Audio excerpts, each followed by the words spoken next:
Good afternoon. I'd like to call to order the Privileges and Elections Committee. Clerk, please open the roll.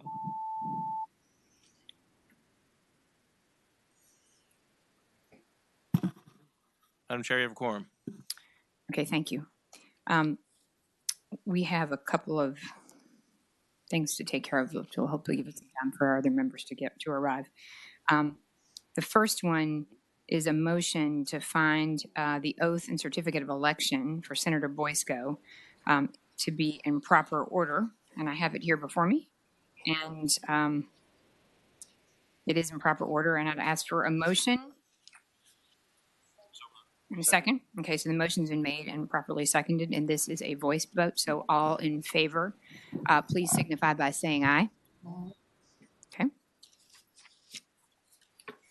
So Senator Boysko is, give that back to you. Thank you.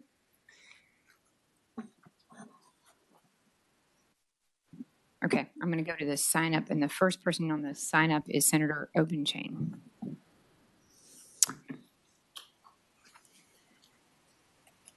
Good afternoon.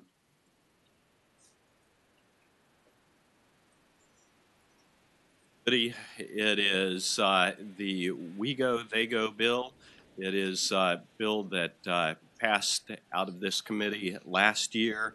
Senator Barker's bill, Senate Bill 1284, he's asked to have rolled into this, and Could I have a they motion? are identical bills. Okay, the motion's been made and properly seconded to roll Senator Barker's bill into Senate Bill 1284. It's been made and properly seconded. All in favor, please vote aye.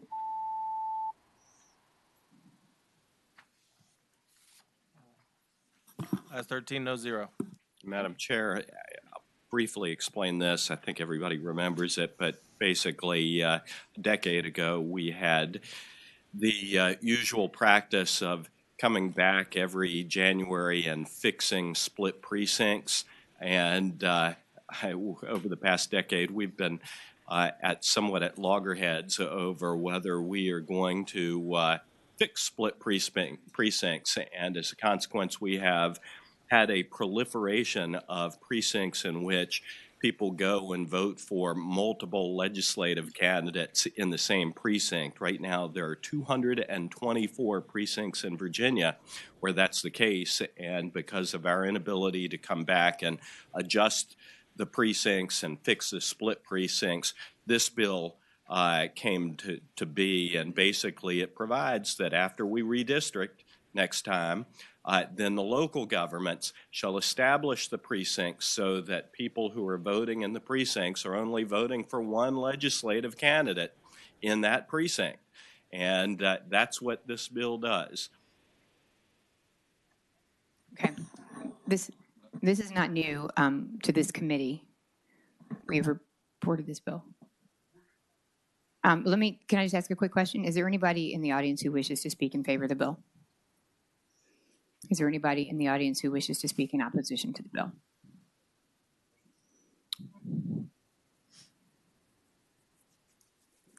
Good afternoon.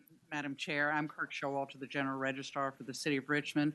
I'm not speaking in favor or in opposition, but expressing a concern of the Registrars Association, which is we would like some, for lack of a better term, wiggle room in the requirement to split a precinct. There are going to be situations where it is just not practical where you make a separate precinct, be it due to size, physical location, availability of polling places. So if the committee would consider just saying that the state board may grant a waiver, period, without attaching criteria to that waiver, the association would certainly appreciate it. Thank you. Senator Obenchain. What I would say is that the bill already does provide for the state board, for local government to petition, local electoral board to petition, state board for a waiver. And so we've tried to take that into account. But there are situations in which it may be a challenge. Okay. Yes. Senator Oben. I co-sponsored the bill last year, but I wanted to ask if you could just remind me if the state Senate districts and the state House districts are constructed in such a way that look, my Senate district has 6 different House districts in it, or pieces of it. Can we be assured, based on the Senate and the House redistricting, that we can make all these jigsaw pieces fit? Or those? Sure, we can. We can. You and I will go down the hall and take care of that.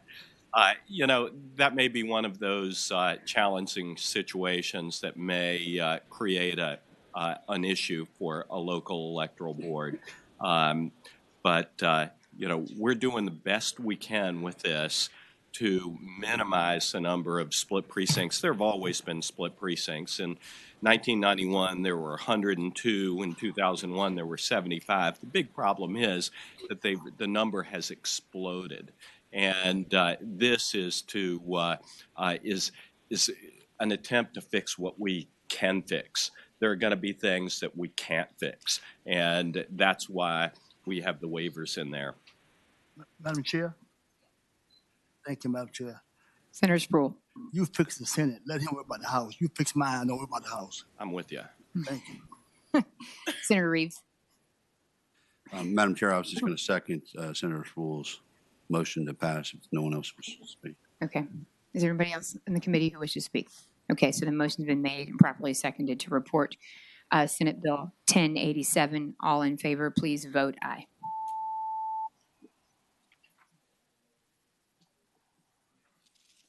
Ayes 12, noes 1. Bill reports. Thank you, Senator Rubinstein. Thank you. Senator Suderline.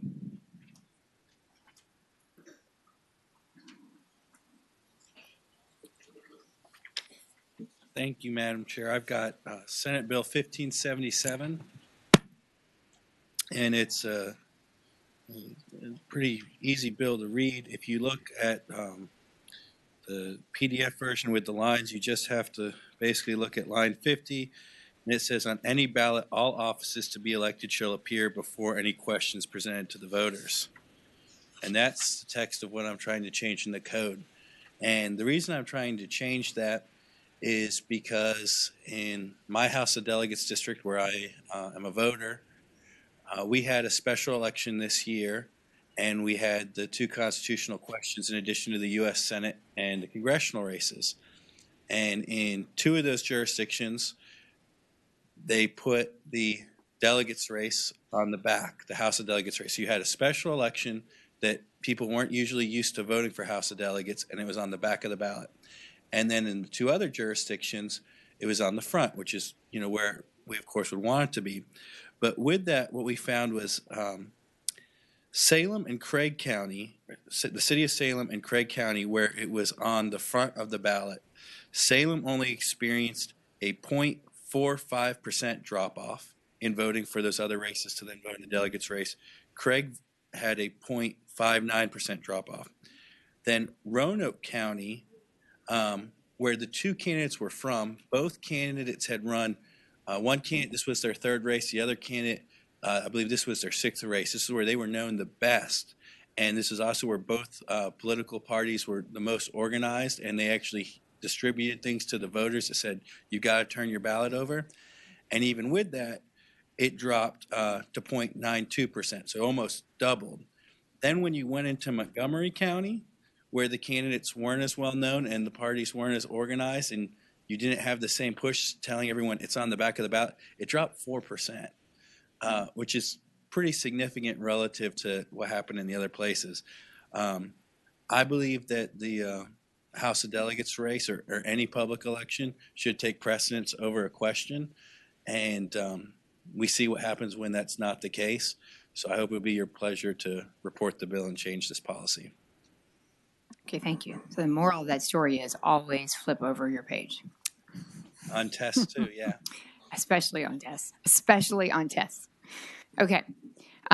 Is there any member of the audience who wishes to speak in favor of the bill? Is there any member of the audience who wishes to speak in opposition to the bill? I see this as very controversial. Are there any members of the committee? I believe, did you just make a, oh, wait. Oh, sorry. I'm not looking at my screen. Senator Eben. Is that you? Do you have a comment? Okay, never mind. You're on my screen. Okay. Oh, sorry. Okay. Did you make a motion? Oh, Second. sorry. Motion's been made. Senator Sproul. I move report. Okay, motion's been made and properly seconded to report Senate Bill 1577. All in favor, please vote aye. That's 13 no 0. Okay, the bill reports. Thank you. Thank you. The only non-committee member left with a bill to present is Senator Marsden, and I understand that he's in another committee room. So we can now move on to members of the committee, and I'll just take them in bill number. Senator Chase, who is not here. Senator Peak, you're next on my list with Senate Bill 1038. Oh, wait, he's not here. Never mind.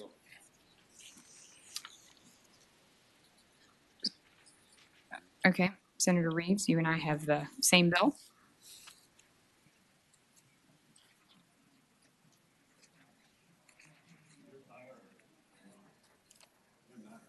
Doesn't matter to me.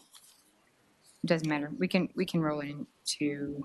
I do. Yours is 1243 and mine is 1453, so we can roll it in. Madam Chair, I There's a make a motion to roll your bill into 1243 and list us both as chief co-patrons. The motion's been made and properly seconded to roll Senate Bill 1453, which is my bill, into Senator Reeves' Senate Bill 1243.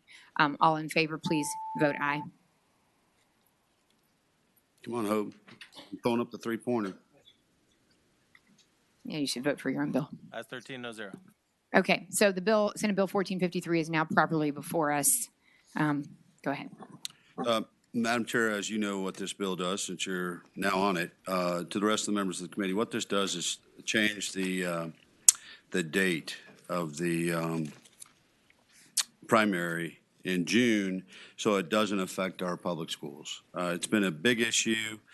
The size of public schools used for elections is ample and necessary to assist many urban and metro communities to ensure voter turnout. However, the current date of the primary stands in conflict with many school calendars, as we all know, and would impede the end-year assessments and preparation. And I really got an earful as a high school football coach this year about it. So one of the reasons why I'm addressing the bill from all my son's teachers, especially the AP teachers.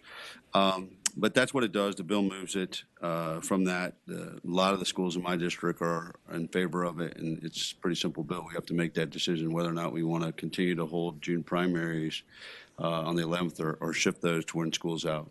So, Right, and just to clarify, it moves it from the second Tuesday in June to the third Tuesday in Correct. June, in case that wasn't clear. And to his point, this has been something that has been brought to me, and I'm sure to you also, at the request of local election officials as well absolutely. as school officials. And so that's the rationale for the legislation. This is not the first time that you've heard this legislation. So is there anybody in the audience who wishes to speak in favor of the bill? Oh, man, you get that. Holt Latham, President of the Registrars Association and Registrar in York County. And this is one of our top priorities. It would make it, thank you, Senator Spool. It would make it safer, we believe, for the administration of the election. Our schools in York County are locked down, and they don't close for June primaries. And we've asked them, well, what about, why can't you just have the school closed as far as not have students in? And the problem they have is, one, you have the Labor Day law or the King's Dominion law, so they have to start later. They don't have one of the waivers, as a lot of Eastern Virginia doesn't. And so that pushes them out. And then their school year ends only a day or two after this. So you can imagine trying to administer a school with having a day off for the students, then coming back for 1 or 2 days left. So canceling the school for the students is not an option. We've explored that. So this would move the primary out so that it would be more likely that schools would be closed, at least not have students in the schools while we're also having an election. It also will help with the administration of the election as far as freeing up parking spaces. We've had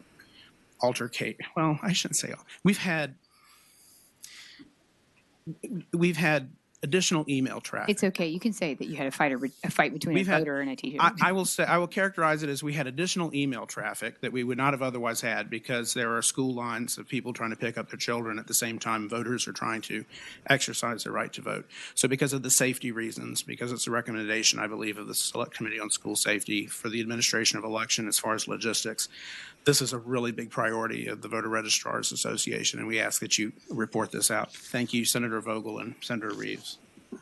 Thank you. Well, good afternoon. Welcome. Madam Chair and members of the committee, Robin Lynn speaking on behalf of the Virginia Electoral Board Association, and we support this bill. We appreciate very much your support of it. Thank you. Madam Chair, can I ask a question? Yes, You- Senator Deeds. Reeves. We come back. Oh, sorry. I just note that in 2015, this was introduced and it had a pretty close vote. And what happened then? Why didn't this become law then? I can speak to that. I remember that debate quite vividly and remember actually there were some reasonably compelling arguments made on the other side, and it really had to do with the fact that people are very concerned about voter participation already. And there was some concern that when kids are out of school, then people actually leave to go on vacation. And so in consideration of whether to put forward this legislation, I really had to weigh the interests here and consider what's a more compelling consideration. And I ultimately decided that I was willing to risk the fact that moving in a week might mean that some people would be on vacation. I mean, there could be people certainly on vacation a week sooner because not every school gets out at the same time. But I think that just because of the overwhelming support for this legislation and the huge numbers of different constituencies who have approached me, and I'm certain Senator Reeves and others making this request, that I felt like that on balance it mitigated for sure in favor of making the change. But that was the rationale. And I think maybe even you raised it or somebody else, you were part of that discussion. Oh, you did? Okay. Well, never mind then. You were definitely for it before you were against it. And you could be for it. Okay. Yes, Madam Chairman, Senators Carol Nagle with the League of Women Voters, and we support this also. It's very important that we have the schools available for voting and have them safe. So we appreciate having this possibility. Thank you. Okay, is there anybody in the room who wishes to speak in opposition to the bill? Are there any members of the committee who have any comments or questions? Is there a motion? Okay, the motion's been made and properly seconded to report Senate Bill 1243. All in favor, please indicate by voting aye. 13 It noes, must have 1. been Senator Edwards who made that argument about people going on vacation. Okay. Senator Chase, are you ready? Okay. We're ready to hear your bills.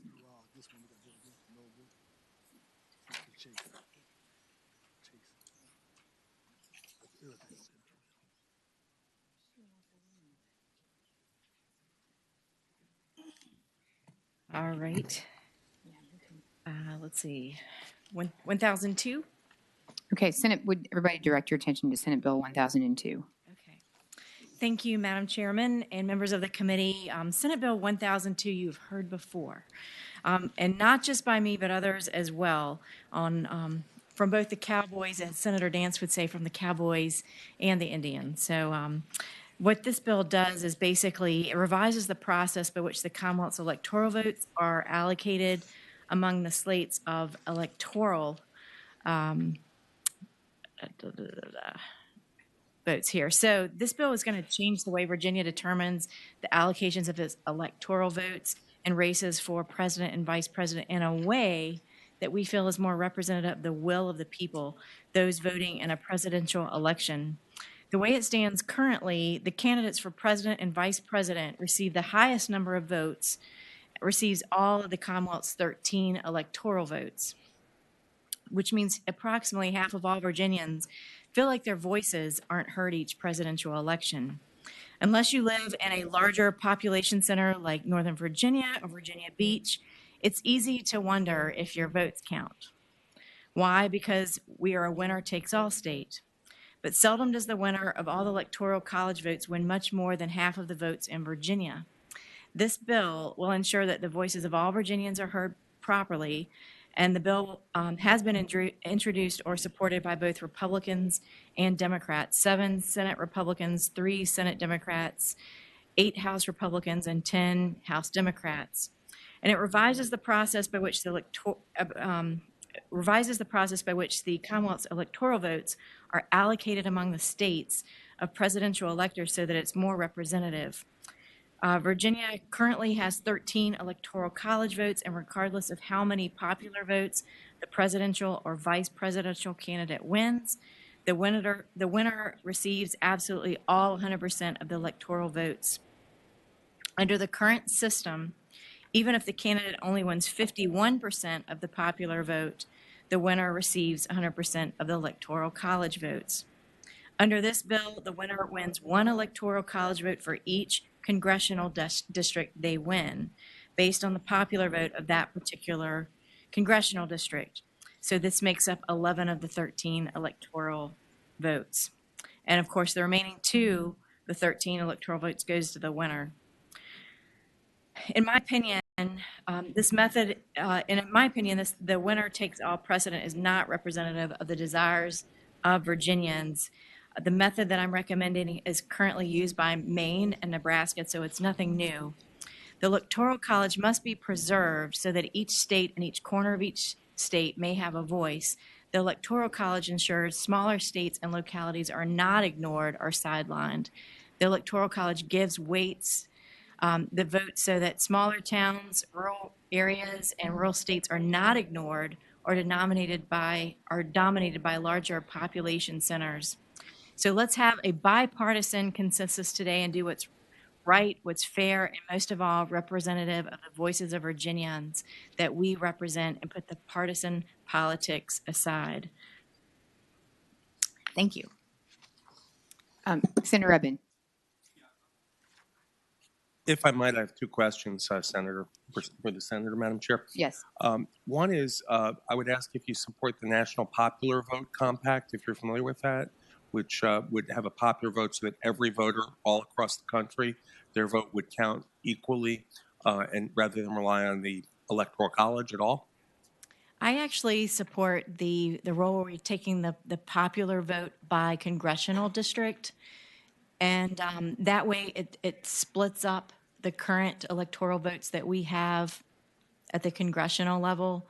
The way it is right now, it's winner takes all, and that's really what I'm focusing on right now. So just to follow up, Madam Chair, Senator I would say, does that mean that I think in a few of the most recent presidential elections, 2000 and obviously our last election, the winner of the Electoral College, and thus the president, was not the winner of the popular vote? And do you think that we should not, I'm just kind of curious if the popular vote matters at all, or you only want popular vote by congressional I district? absolutely support the popular vote. So currently we have 538 electors. We have 435 for the number of representatives and 100 for the number of senators. Let's just take 2016. Clinton won 13 electoral college votes, even though just under half of Virginians, 44.4%, voted for Trump. In 2008 and 2012, Obama won slightly over half, or 52.63%, 51.6% of Virginia votes, yet won 100% of our electoral votes, disregarding half of those who voted in Virginia. So what this bill does is it takes into account both. It's a compromise. We're looking at popular vote by congressional district. If you take the popular vote for the entire state, then what happens is you're eliminating the Electoral College altogether, which I do not support. Okay, and if at the appropriate time, I'd like to speak to the bill. Okay. Senator Howell, did you? Well, I like to was speak? just thinking then to carry your logic to the rational result, you believe then that Hillary Clinton should have been the president because she got 3 million more votes. Well, yeah, and this is not a Republican or Democrat thing. I mean, we've had Republicans and Democrats to introduce this bill, but what I'm striving for is to allow the people to feel that their voices are heard. So you would end up with a 7 or 6 split for electoral college votes, if that makes sense. So let me see if I can find an example. I'm sure I've got one in my notes here. So basically what you're going to end up with of the 13 electoral college votes is it's always going to probably be divided based on our congressional districts, 7 to 6 or something similar. In my notes, which aren't presently right here, I have it broken down so you can see year by year that actually changes.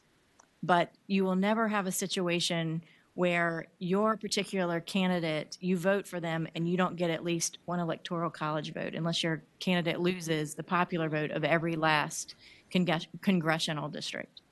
I just think it's more fair and more representative than the current system, which means 100% of all the electoral votes are always right now going to go to whoever wins the most votes. So it's a winner-take-all system, and I just don't feel like that's representative of the people.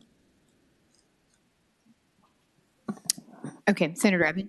Briefly, Madam Chair, just to on my point of view, I just wanted to share that in terms of having presidential candidates visit all kinds of districts throughout Virginia, I guess that means that less competitive districts, which are often our rural districts, where there might be one party holding the advantage over another, might get less attention from a presidential candidate, and that you might just get districts that have large media markets that are heard throughout Virginia or in a wider swath get the attention of the candidates.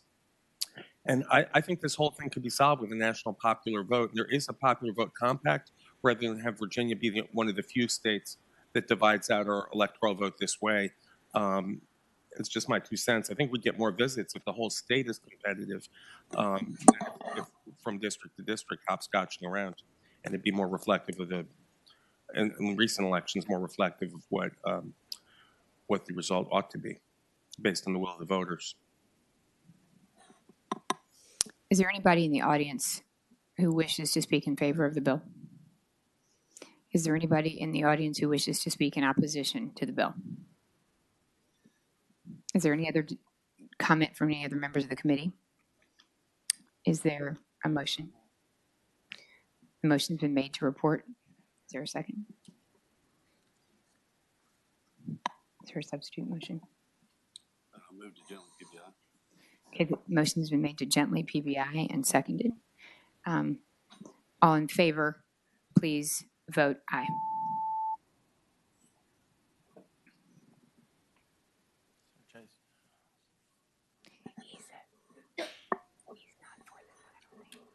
Ayes 11, noes 3. It doesn't matter. He didn't care. Okay. Thank you, Senator Chase. Next one. Yes, ma'am. The next bill is Senate Bill 1016. Oh, wait. Senator Chase, would you mind? I didn't realize Senator Marsden is now here, and we were going to take everybody else before the committee. Senator Marsden, go ahead, because she's got 3 more, and then we can let you go back to your committee.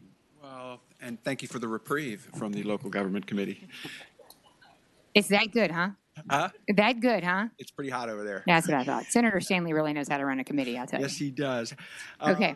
Madam Chair, how about in numerical order, we'll take up Senate Bill 1042. Okay.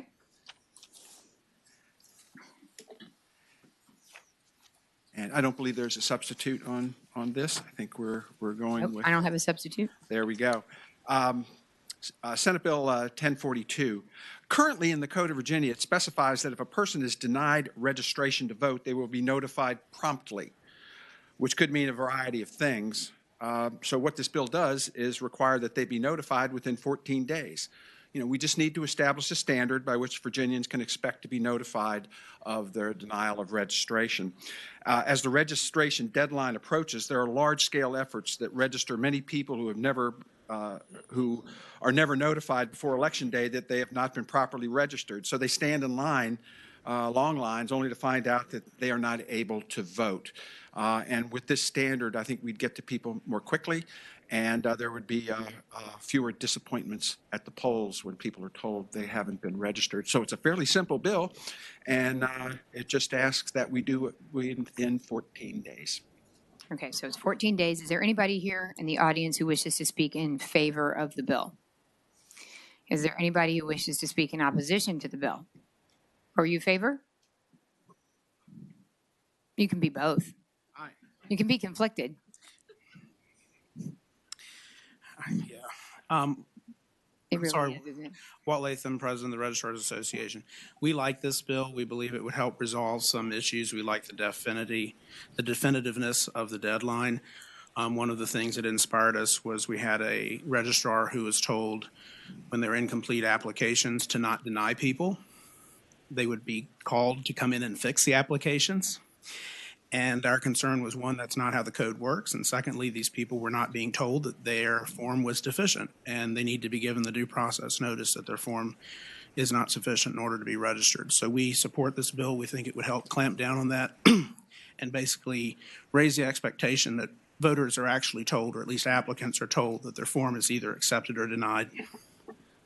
Madam You'll Chair. notice he said it inspired them. Madam Chair. That's high praise. Yes, Senator Reeves. Don't run off. Don't run off. You got to Where go did back. we get the 14 days from, and is that enough, according to all the registrars in the state, to do that? Well, the bill would allow it to be with 14 days from denial, I believe. So they would be notified within 14 days of denial. And I believe the current regulation is we have 30 days in which we have to act to review the application.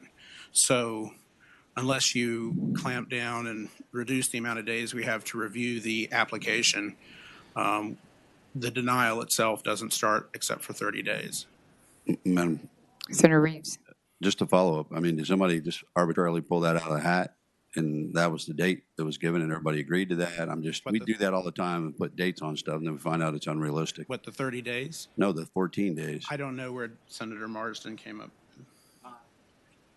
Just in consultation with a few folks, it was certainly not a plebiscite of all of they felt that 2 weeks is enough. Okay. was enough.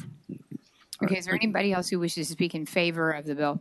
I think I asked that. Anybody in opposition to the bill? Anybody with concerns? Any members of the committee who have other questions, or is there any other discussion? Okay. The motion's been made and properly seconded to report Senate Bill 1042. All in favor, please vote aye. As 14, no 0. That's a first for today. I ought to quit while I'm You ahead. should stop right now. Let's press on. Yes. So let's press my luck. Senate Bill 1063, and I believe there is a substitute. Okay. Senator Reeves, and motion's been made and properly seconded to adopt substitute for Senate Bill 1063. All in favor, please vote aye. A voice vote. Please say aye. Aye. Opposed? Okay, the substitute is properly before us.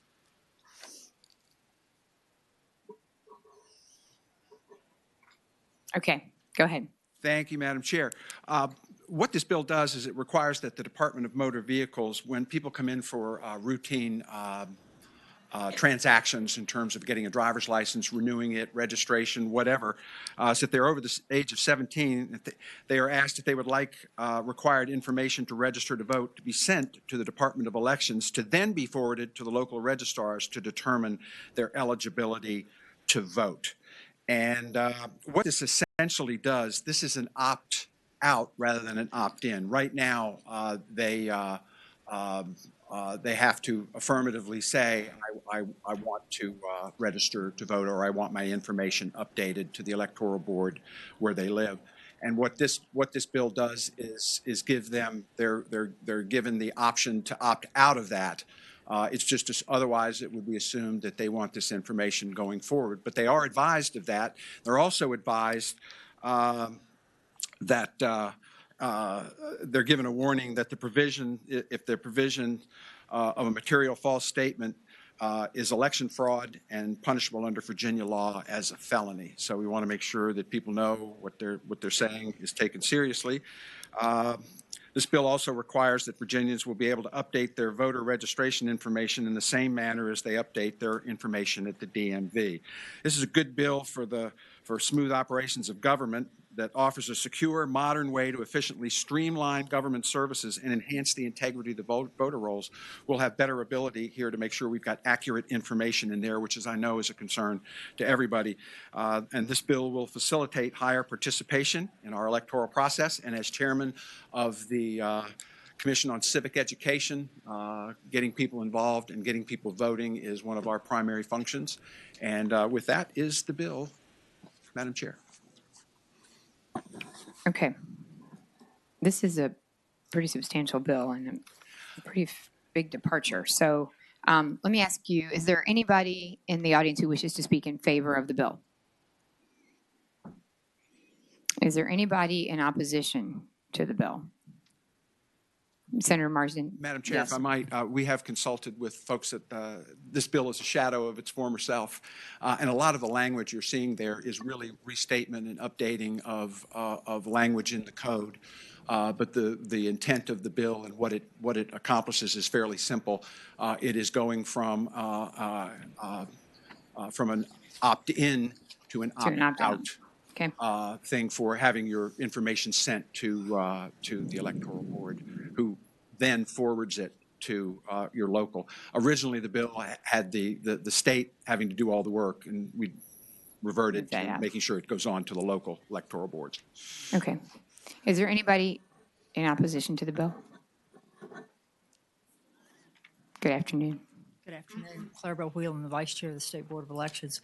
Over the last several years, all of you have watched the Department of Motor Vehicles' interactions with the Department of Elections, and it's not always been a happy or symbiotic relationship.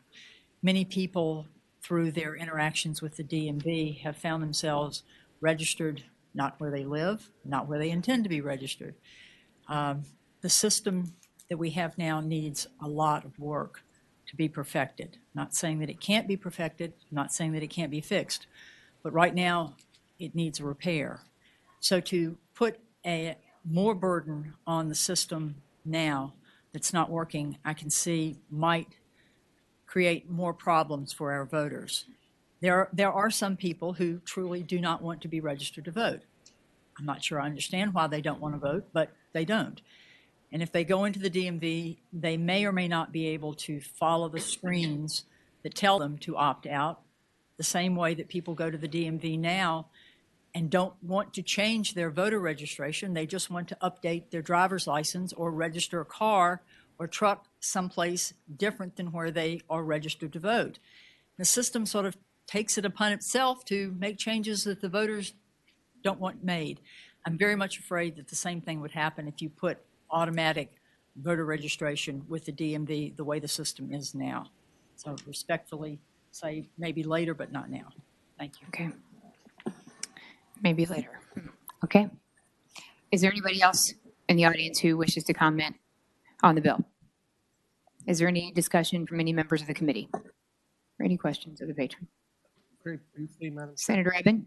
Yeah, I asked the DMV to show me how this works a few years ago, and I saw the interface on the computer, and it looked pretty modern. I think the problem with the DMV, and maybe someone can correct me, was largely the way it interfaced with Veris, that you push the button, yes, I want to be registered, and when you pushed it multiple times, it registered you multiple times. In terms of where you live and stuff, if someone's applying for a driver's license, they ought to get it, they ought to know where they live.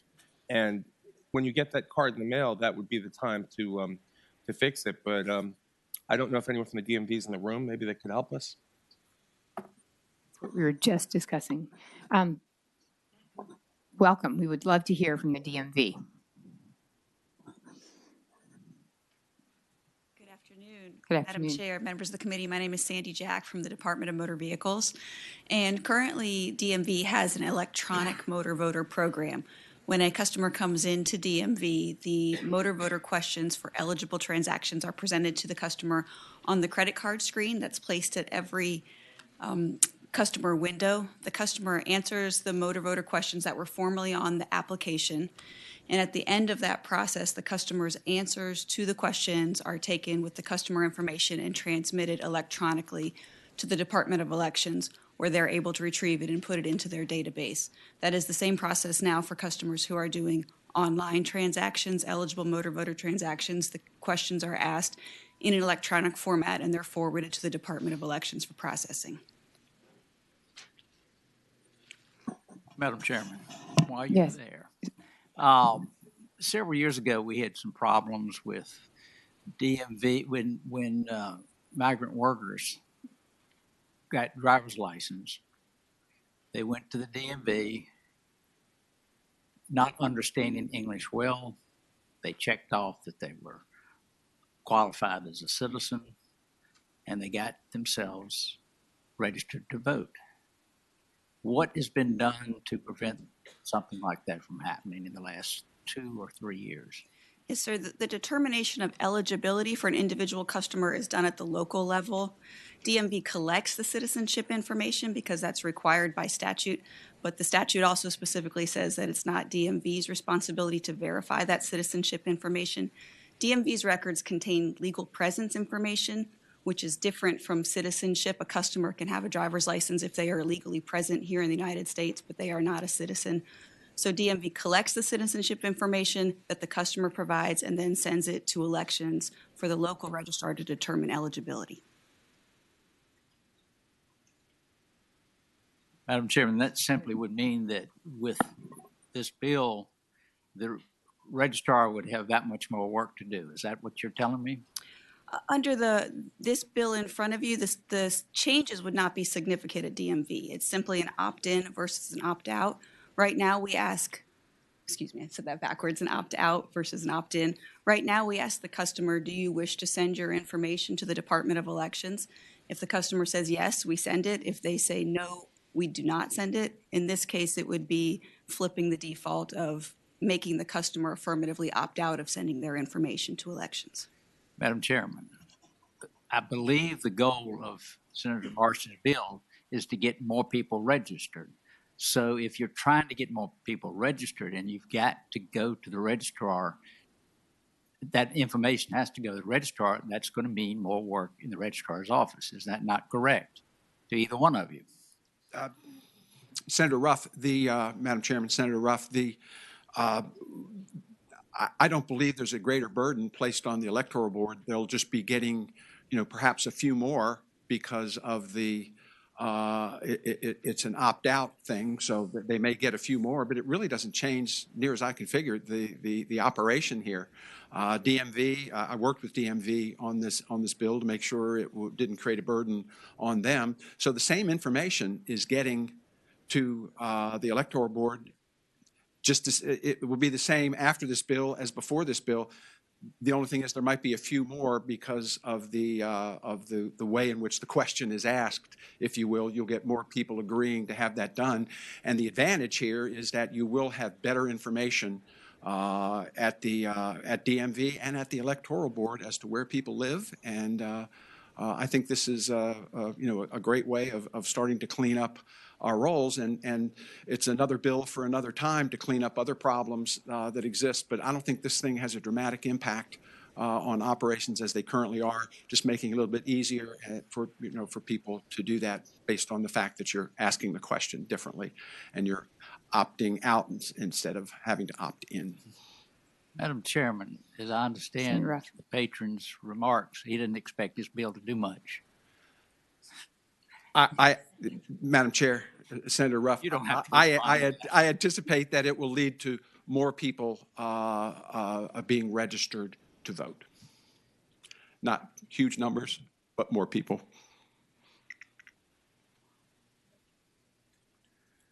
Okay. Is there any other discussion or any other questions?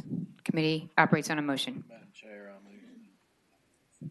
Okay. The motion's been made and properly seconded to pass Senate Bill 1063 by indefinitely. All in favor, please vote aye.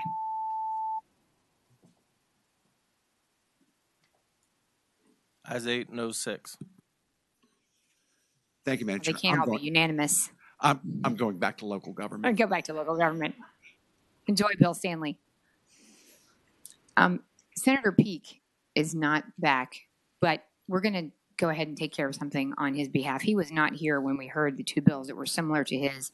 Senator Obenchain and Senator Barker had worked out an understanding on their bill, and he was not here, but I'm concerned that we'll move too far and we will not have gone back to consider his bill, and I'm going to assume that Senator Peake is okay with rolling his bill in that is similar. So I'd like to ask for a motion to reconsider the vote by which we reported Senate Bill 1087 as a substitute. And the motion's been made and properly seconded. All in favor, please vote aye. Okay, thank you. That bill is now back before us, and I'd like to move to incorporate Senator Peake's Senate Bill 1051 into 1087. And if later he has an objection, we can revisit it, but I'm assuming he won't. The motion's been made and properly seconded. So all in favor of rolling that in, please vote aye.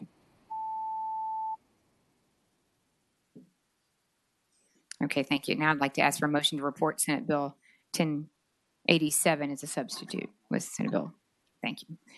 All in favor? Motion's been made and properly seconded. Please vote aye. Okay, I thank the committee. S1301. Thank you. Okay. Senator Chase, thank you for letting us interrupt you in the middle. Senator Marston was the only non-committee person who was left.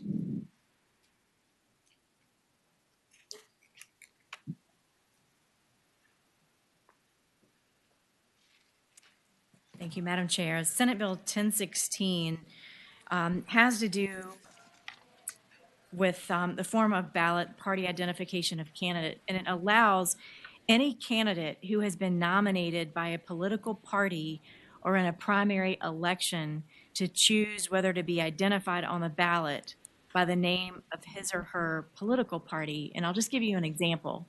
In Chesterfield County, we had a gentleman who ran for a constitutional office, and there was a lot of confusion because he had the same last name, and Senator Dance may recall this situation in Chesterfield County. Tim McPeters ran for Commissioner of the Revenue. And typically, all of us who run in the House and the Senate, we can have an R, I, or D by our name. But this gentleman, who is a Republican and won the Republican nomination, Tim McPeters, wanted to run for Commissioner of Revenue as a Republican. But we couldn't identify that on the ballot because it's not the law of the land. And what this law would simply do is allow Tim McPeters the ability to have an R by his name running for Commissioner of the Revenue, and any other constitutional office who wants to do that. I mean, if you're a D, you can, and you win the Democratic nomination, you can put a D by your name. And what it does is it allows constituents to know your political stripe. It's a transparency bill. And so we know the political stripe of whoever is running for Commissioner of Revenue, specifically in that particular case. Yes, Senator Deeds. And Senator, this only applies to local elections because you already are required to have party ID for Correct. State and federal. Correct, absolutely. So this is transparency to give the low information voter information. Absolutely. Because most of the localities I represent, people know what you are. Exactly. Well, not in Chesterfield County because Chesterfield is huge. And you would be amazed. We had in this particular situation, we had a clerk of the circuit court whose last name was Hughes, Wendy Hughes. And in this particular race, 6 years later, she did such a great job of educating all the voters who she was, that everybody remembered the last name of Hughes. And so when we got to the Commissioner of Revenue race, she had a Democratic opponent with the last name of Hughes, and a lot of people got confused. Real true story. And so I thought, this is a good transparency bill. It helps both sides. In the Republican Party in Chesterfield, we have a Republican sample ballot that includes all of our candidates on it because of the simple reason that those constitutional offices, people walk in there, the low information voter, and they don't know. I mean, they want to know if it's an R or a D or an I, but they don't. And so this just gives the voter more information, just like we do for General Assembly members, to put a political stripe on there. Whenever voters go to the voting block or go to vote, they can also, in addition to having their senator and their delegate and governor and everything else that's on there, this is one of those offices where you do not have the identification by political party. It's good transparency. It helps the voter, and I recommend that we support that. Madam Chair. Okay, is there, yes, Senator Sproul. Thank you, Madam Chair. This is the one time I do favor this. In Norfolk, I question in Norfolk, why do you have a primary between a constitutional officer now? Then the committee, they had a primary for constitutional officer for a Democrat. And in Chesapeake, they had a primary. And the Democrat won, we picked our choice, the Republican picked theirs. So I question that, why would you have a primary for a Democrat or Republican? And then on election time, it's not on the ballot as a Democrat or Republican. Exactly. I said, in that case, then we shouldn't have no primary. If you can't put the party ID to a constitutional officer, you can't put it on the ballot, then why do I have to run in the primary as a Democrat or Republican if I can't be on the ballot as such? That's right. Amen. In one case, oh, you heard that, John? Amen. In this particular case, Madam Chair, now my best friend in Chesapeake, who ran as a constitutional officer, and he's a Republican, but has been on the ballot, and the people in my district were saying, well, our candidate was picked as a Democrat. I didn't know which one because it didn't say DRR, but we know the person on the other side because he was mayor of the city, Alan Krasnoff, and he won, he was mayor of the city.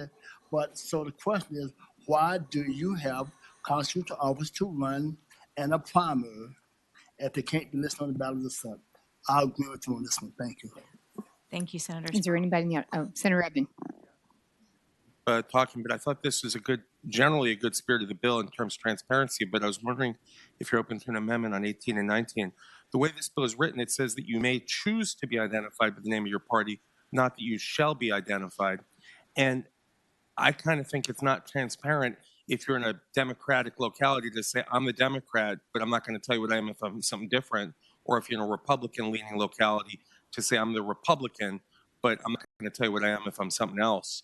And in the interest of real transparency, I was just wondering if you'd be open to amending it to shall. I would be open. Well, I would, if it's agreeable to the committee, I'd make that motion. Then 18 and 19, the words may choose to would be changed to shall be identified. Okay, the motion has been made and seconded to amend the language of the bill that's before us from making it the option of the candidate to a straight shall. So it would apply across the board. The motion's been made and properly seconded. So I would ask for all in favor to please vote aye. Oh, sorry, it's a voice vote. All in favor, say aye. Opposed? Okay, we have one no.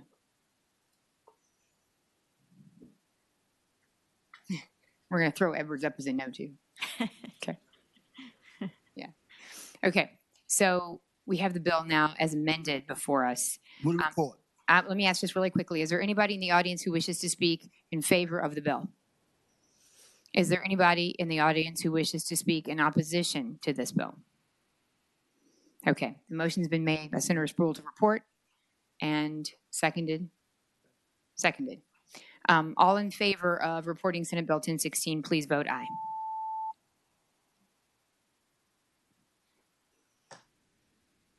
Oh, thank you. Will somebody vote? Okay. Ayes 11, noes 3. Okay, the bill's reported.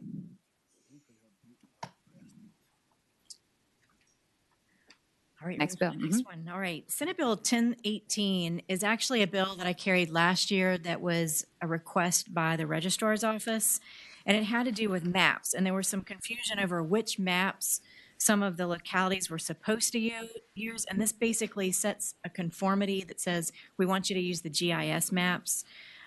It was a bill that was requested by the Vice Chair of the State Board of Elections, and it's just to ensure that the local registrar is working off the exact same maps at the State Board of Elections and the Department of Elections to avoid voters being given improper ballots in the future.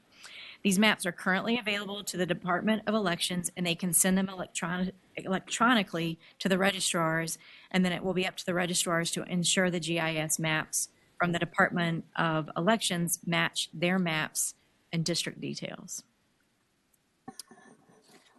Okay, is there anybody in the audience who wishes to speak in favor of this bill?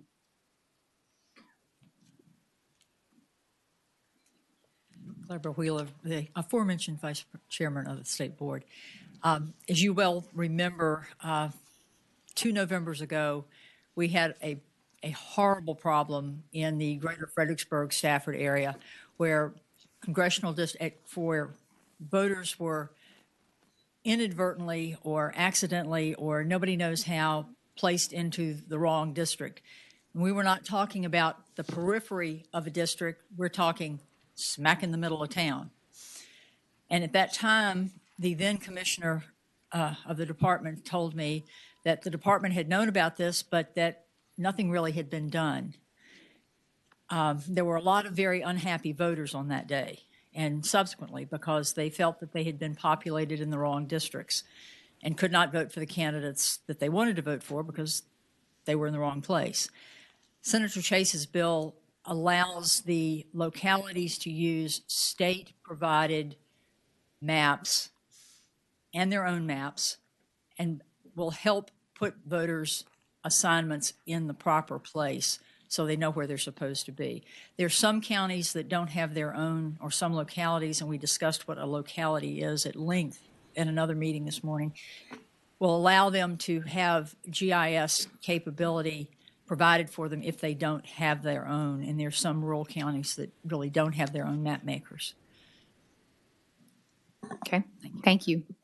Yes, Senator Deeds. I wonder, down in lines 15 and 16, the State Board of Elections through the Department of Elections shall provide GIS maps to every electoral board and general registrar. Is there been any fiscal impact statement, or anybody looked at that? Yes, there is. I have it in front of me, and I was about to mention that. So if the bill should report, the proper motion is it has to be reported and re-referred to finance.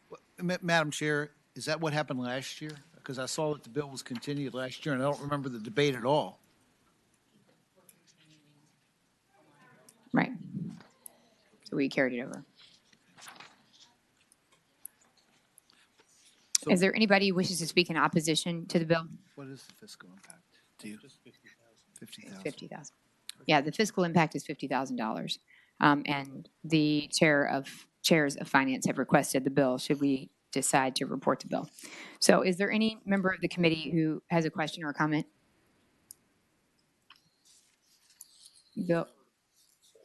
Okay, the motion's been made to report and re-refer the bill to finance. Madam Chair, Senator Eben. just one quick question. It says that this has to be done by November 19.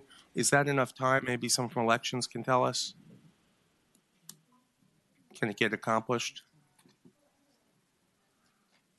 The real question is consistency and technology of maps. And so that is a very good question in terms of timing. Yeah. Madam Chairwoman, members of the committee, Jessica Bowman, Deputy Commissioner of Elections, I would say the time is going to be on the registrar side. We would provide the maps, we would do the analysis, and then it would be up to the registrar since they have the authority to actually move voters. So it would be, the fiscal impact comes from the maps and also us having a contract staff person to get this done in a hurry. I will note, and I can't speak to this, but with the redistricting case going on right now, depending on what we have to do in the future, that could have some impact. We have no idea what that would be. Okay, thank you. I think there's value in the consistency. I don't know, is there anybody who's a registrar who wishes to comment?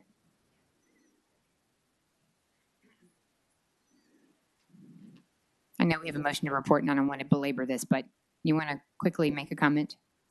We really like accuracy. We like the idea that we are able to use our own maps because frankly, we've had issues with the census and the state maps.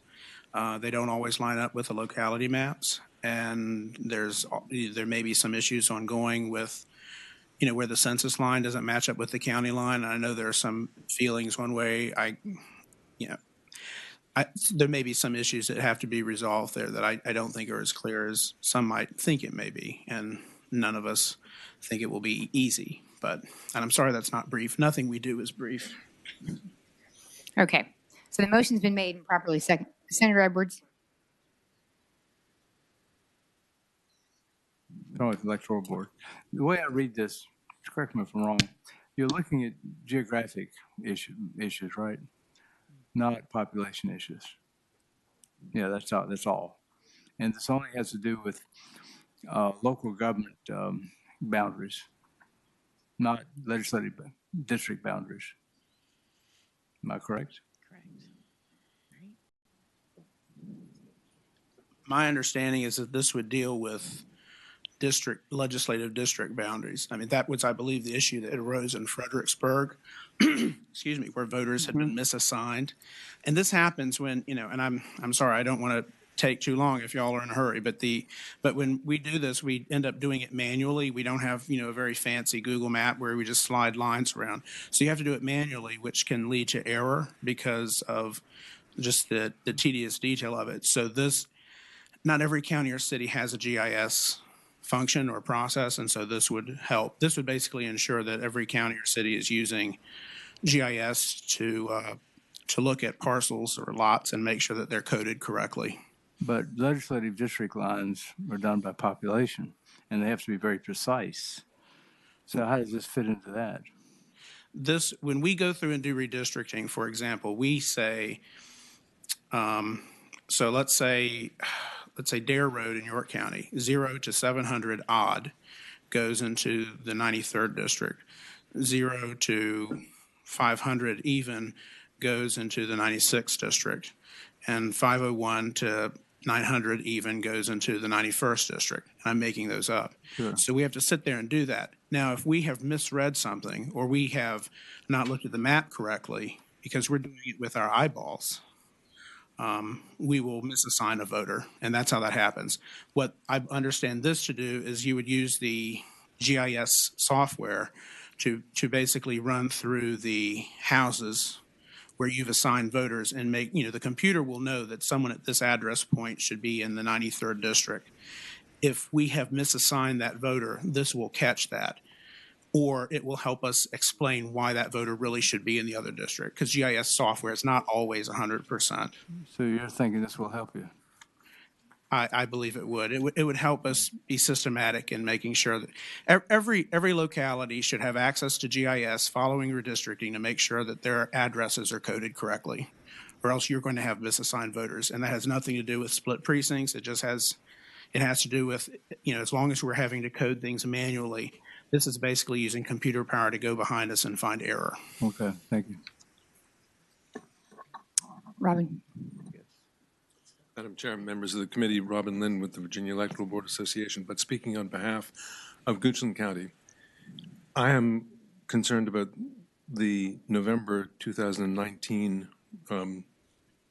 deadline. I'm not sure that we can do that in Goochland County. We have a border with Louisa County, which is not surveyed. We have a census line which cuts through both counties. We have voters in Goochland who are assigned to Louisa. We have voters in Louisa assigned to Goochland. We have some 800 voters that we're trying to sort out right now. And there are other bills that are working to try and solve this problem for us.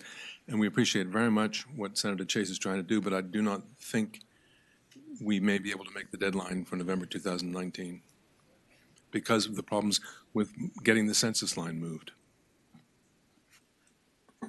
Okay. Senator Chase, do you want to speak to that? Is there anything you might want to do I to was going to remedy that? say, I'm open if you want to give it another year and make it 2020 as opposed to 2019. That makes sense. You want to do that? Is there a motion? Right. So in those two lines, you would amend it to provide additional time. So we're going to withdraw the motion that was before us. And there's going to be a substitute motion, which would be to amend it on those two lines to reflect the additional time of a year for that compatibility to match New York. That motion has been made. Second. Properly seconded. All in favor, please vote aye. The amendment, just the amendment. Oh, please say aye. Aye. Opposed? Okay. All right, so that's unanimous. So now we have the bill in front of us as amended, and we had a motion. Senator Eben. Bill as a whole, it refers to districts, and I would just ask Meg, is that sufficient? We don't have to say legislative districts or congressional or both, do we? No, I think if you wanted some clarity, we could add election districts, but I think for purposes of a Section 1 bill, a one-time thing, districts is sufficient. Thank you. Move Okay. to report. Motion's been made and properly seconded to report Senate Bill 1018 and re-refer to finance. All in favor, please vote aye.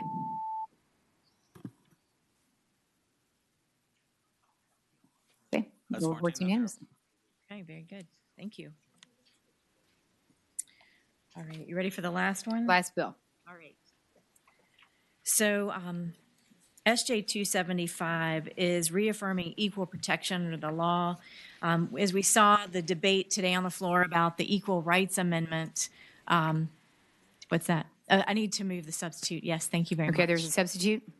The motion's been made and properly seconded to adopt the substitute for Senate Joint Resolution number 275. All in favor, please say aye. Aye. Aye. Opposed? Okay, so the resolution's in front of us. Go ahead. You want to explain the substitute? Yes, thank you very much.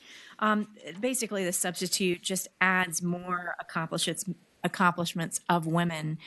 We are legislators in the Senate, in the General Assembly, just adds furthermore additional list of things that we have as women have accomplished. The intention of this bill, similar to the ERA amendment, in my personal opinion, as I expressed on the floor, and I'm not going to do that right now, but yes, you're welcome, is really to make the point we do want to reaffirm women in a way that a lot of us can do that. And it's just to list off the accomplishments that we've made through the Fifth Amendment to the United States Constitution, the Equal Protection Clause of the 14th Amendment, Article 6 of the United States Constitution. And I won't go through the whole list, but it just affirms the equality of both men and Madam women. Chair. Senator Deeds. I understand the argument that the time had run out on the ERA. So Correct. there is the argument, at least, that it doesn't change the law because it wasn't effective. There were some of us that disagreed with that and think that it will make substantive change in the law. This will not make substantive change. Well, it's not intended to make substantive change. It's just intended to be a statement of purpose.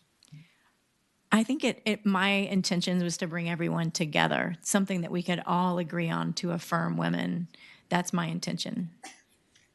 Okay, is there anybody in the audience who wishes to speak in favor of this resolution? Okay, welcome.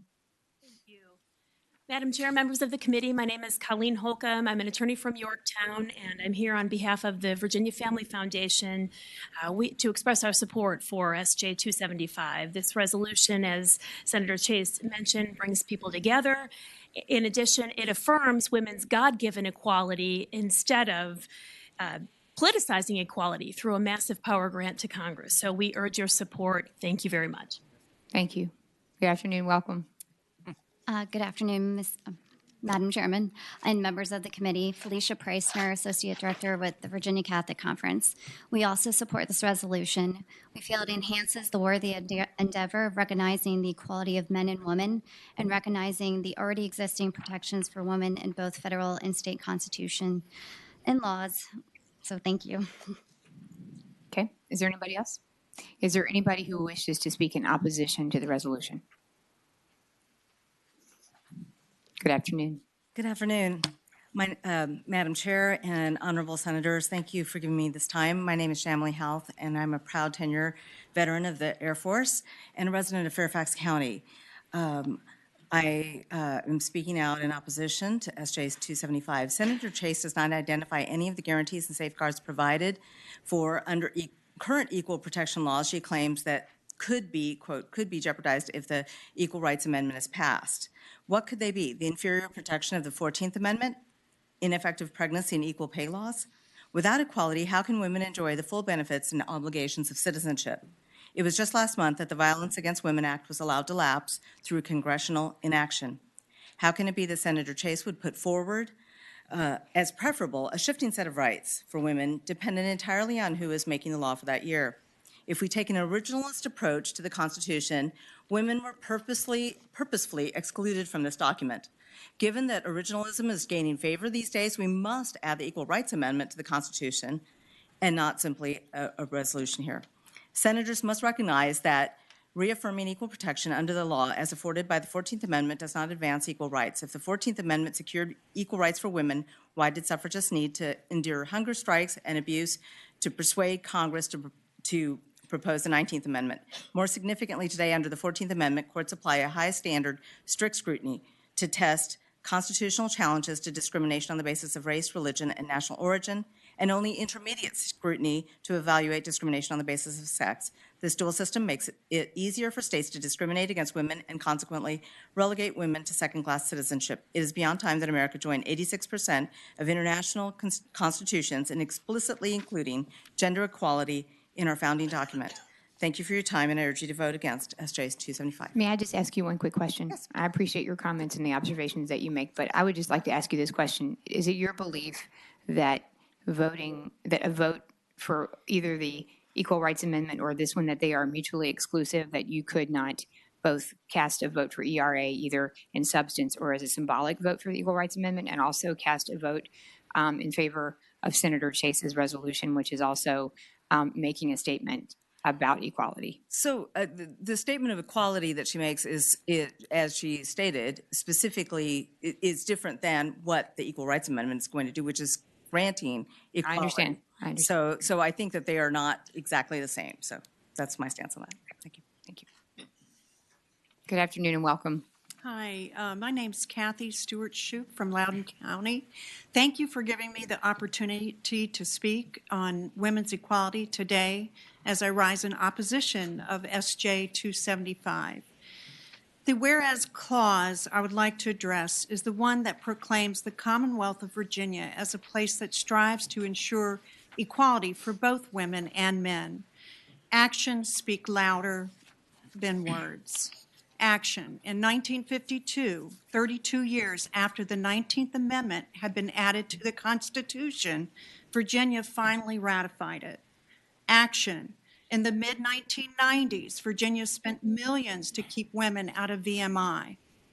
Action. Today, Virginia's House of Delegates drags its feet on the ratification of the Equal Rights Amendment, all the while proclaiming everything's already fine and parity has been achieved. You don't get it both ways. If parity is here and there's no impact, then let's do it. If parity is not here and this would help, then ratify the Equal Rights Amendment. There is no point in advising the federal government that all persons residing in the Commonwealth are afforded equal protection under the law, as interpreted by the courts. SJ 275 is a meaningless set of words without action. Thank you for your time, and I urge you to vote against SJ 275. Thank you. Thank you.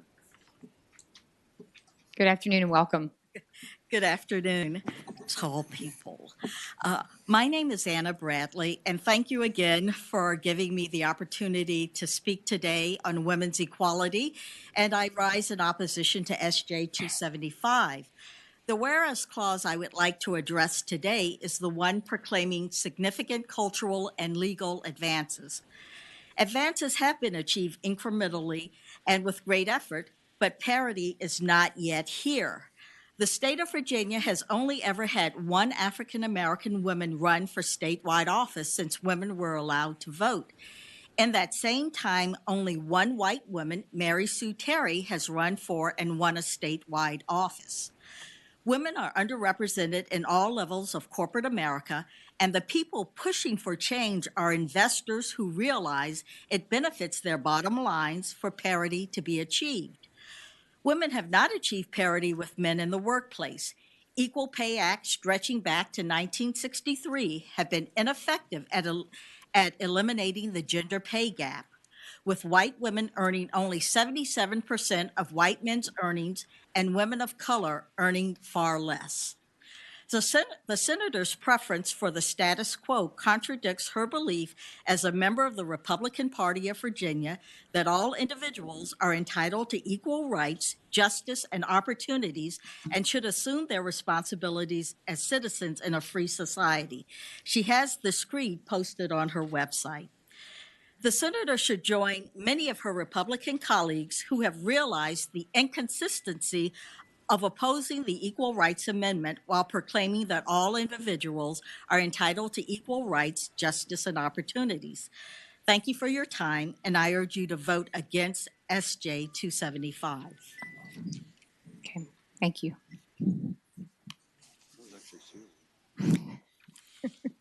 Good afternoon. Good afternoon and welcome. Madam Chair, fellow chair, members, fellow committee members. My name is Tammy Miller Jennings. I'm a Prince George County resident, and thank you for giving me this opportunity to speak on Women's Equality Day today and Women's Equality Today and in rise in opposition to SJ 275. The whereas clause I would like to address today covers the deadline and rescissions. Last year, several key legislators argued that the Equal Rights Amendment was no longer properly before the General Assembly because of the congressional deadline. These legislators were wrong. In a letter dated May 11, 2018, Virginia's Attorney General Mark Herring wrote, and I quote, "It is my opinion that the lapse of the ERA's original and extended ratification periods has not disempowered the General Assembly from passing a ratifying resolution. Giving Congress's substantial power over the amending process, I cannot conclude Congress would be powerless to extend or remove the ERA's ratification deadline and recognize as valid a state's intervening act of ratification. Indeed, legislation currently pending in Congress seeks to exercise that very power," unquote. I am certain that each of you have seen the American Bar Association's letter to our leadership in support of the Equal Rights Amendment. That organization represents 400,000 attorneys. If the deadline were a true legal roadblock, it is doubtful this organization would write that letter. In the past couple of years, 2 additional states have ratified the Equal Rights Amendment. Nevada, led by Norfolk State grad Pat Spearman, ratified the Equal Rights Amendment in 2017. In 2018, Illinois ratified it. The deadline issued did not stop either of these states from exercising their right to ratification. Regarding rescissions, they are simply a red herring. The 14th, 15th, and 19th Amendments were all added to the Constitution while ignoring rescissions in the court of ratified states. Without delay, the Virginia House of Delegates should take up Senator Sturdivant's resolution now passed by the Senate. This committee should reject Senator Chase's SJ 275 since it is inconsistent with your chamber's actions. And Madam Chair, may I please comment on your question from earlier? Yes. Okay. I'm not a lawyer. I don't claim to be a lawyer. I'm just a constituent that cares a lot about equality for women. And it seems to me that this is a distracting issue that the senator has brought forward. I don't even understand how this could technically be in order because, what we're looking at is an amendment, and this has nothing to do with that. So just as a constituent, I would question. I'll respond to that because there was a lot of criticism on the other side when we had the Equal Rights Amendment come before the Privileges and Election Committee on that same point. And there were people who made the argument, well, based on something that's here before us that Congress has now set a deadline. That deadline is passed. It's not properly before you. And I obviously believe that this committee, I don't have the discretion to decide whether something is properly or is not properly before us. That's for the committee to decide. And so we had that full hearing on that issue. And I obviously care about this same resolution having that same opportunity. But to the first question about whether or not you could vote for both, it goes to that same point that there were people who, again, had a very different opinion about the Equal Rights Amendment and said, even if you disagree about the deadline, it's a symbolic vote, cast that symbolic vote. And in this same case, I think that's what Senator Chase is asking, that you may not agree with everything here, but it's a statement about equality and cast that symbolic vote. And that was my question about whether they were so substantively different that you couldn't vote for both. That was my question. Okay. But my opinion is I don't see that you can, but that's all right. Thank you. Thank you. Good afternoon. Welcome. Valerie Philgrove with the League of Women Voters of Virginia. Privacy laws are protected by the Constitution. Any Supreme Court who would vacate Roe v. Wade would not extrapolate the Equal Rights Amendment to cover abortion. It will protect the privacy of individuals. The idea that women will suddenly find themselves in all-men barracks or sharing bathrooms is simply not true. Privacy and safety are compelling interests of the court. because the Constitution is not interpreted in a vacuum. Thus, the free-for-all scenarios described that gives no consideration for privacy or safety is the same reason you can't yell fire in a crowded theater. May I just ask you a question? Are you commenting about the Equal Rights Amendment, or are you actually commenting specifically about Well, this one? it Because all right now, comes together with. okay, because with right now what you're says talking about Senator Chase. the same discussion And that we had about people- ERA, and I don't want to convolute the two. I want to make sure we're talking about her resolution, and if you'll speak to the language of hers and what you agree or disagree on, because we obviously fully heard the Equal Rights Amendment here, and this committee passed that out. So I just want to make sure Okay. we're being Okay, fair and hearing her this ties her into- resolution. Okay. The resolution Senator Chase proposes does not replace constitutional enshrinement of rights via an Equal Rights Amendment. Only the Constitution conveys constitutional rights. Anything less is less, and that's what we would have with your proposal. Okay, thank you. All right, is there any member of the committee, Senator Evan?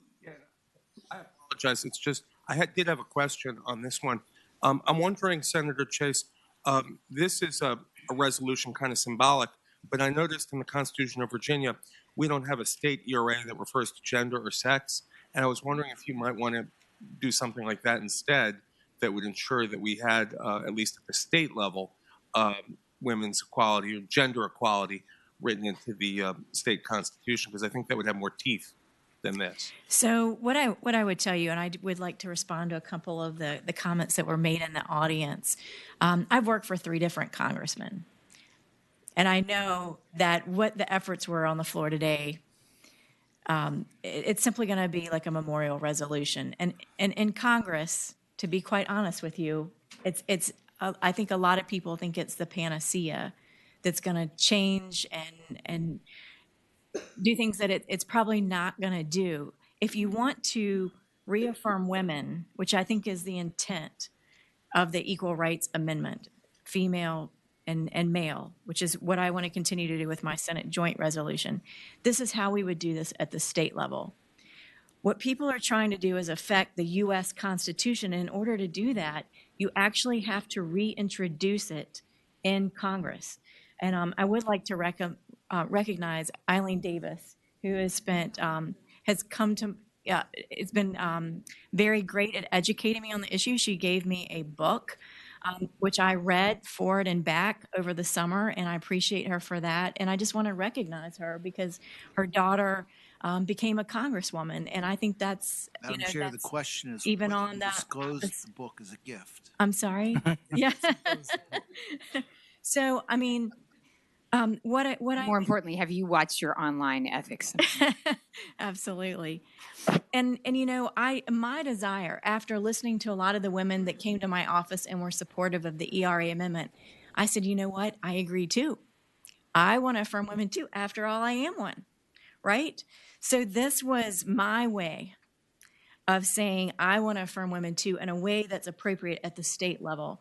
In my heart of hearts, I do not feel, having worked for 3 congressmen, that what we're trying to do with the ERA is actually before us. I know some people disagree with me, but my personal belief is that it is not, based on all the public hearings that I've read, all the attorneys that I've spoken to, judges, and so forth. And so what I feel, having worked for 3 congressmen, worked in the state, it is my understanding that if we are going to affirm women, then this is an appropriate, a Senate joint resolution, which affects state law.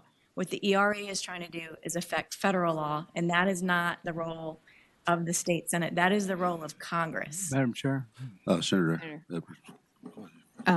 Senator Edwards and then Senator Reeves. Yeah, a couple of things. The way I read this, it simply reaffirms the 14th Amendment Equal Protection Clause. Now, the 14th Amendment Equal Protection Clause is not used, and has never been used to advance the cause of women. Why? Women are not a discrete minority. Women are a majority. And the 14th Amendment, according to the United States Supreme Court, is used to advance the cause of discrete identifiable minorities.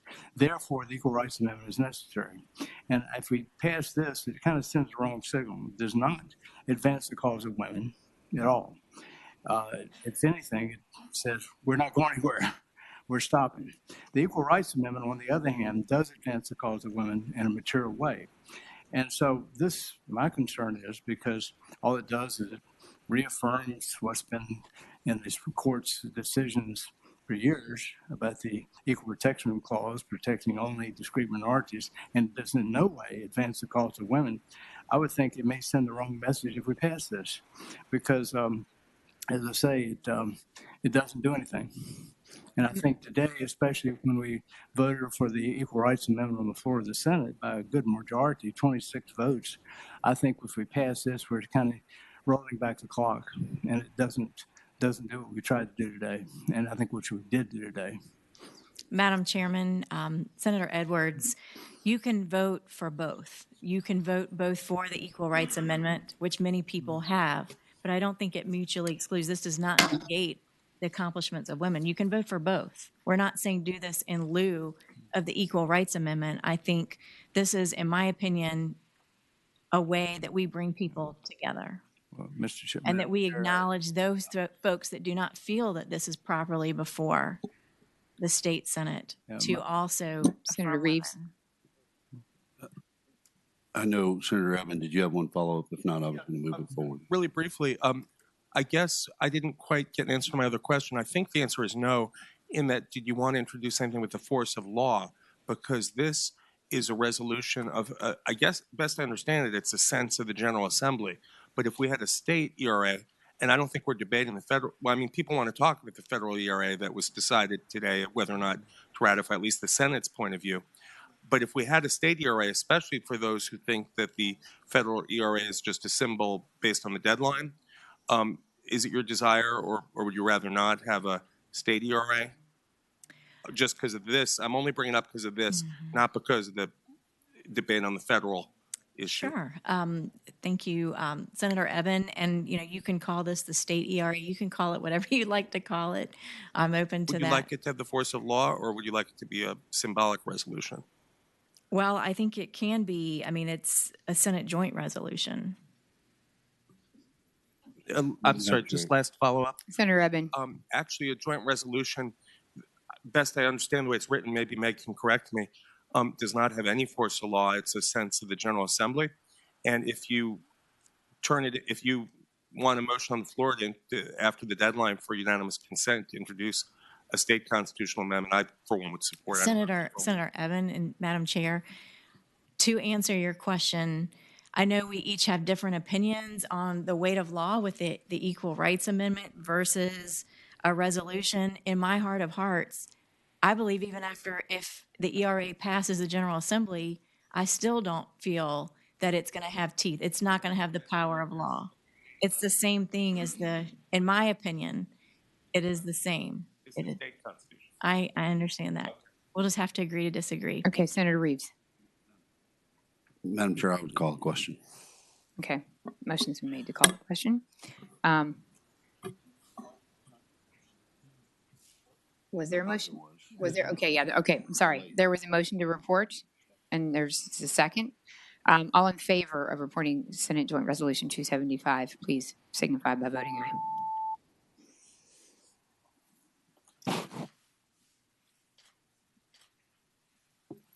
Ayes 8, noes 6. Okay, the resolution reports. Thank you. Thank you. So the last resolutions that are before us are mine, and I am carrying the governor's appointments resolutions, of which there are 4. And we're going to take them up 2 and then 2. There are 5. I apologize. There are 5. So we'll take up in a block 3, and then there are 2 substitutes. So we'll have to take those separately because we have to move the substitutes. So will you read the resolutions, Meg, that we can take up in a block without substitutes? Okay, so it'll be SJR 292, SJR 293, and SJR 296. Okay, and just so the committee understands, those are all the governor's appointments on those 3 resolutions.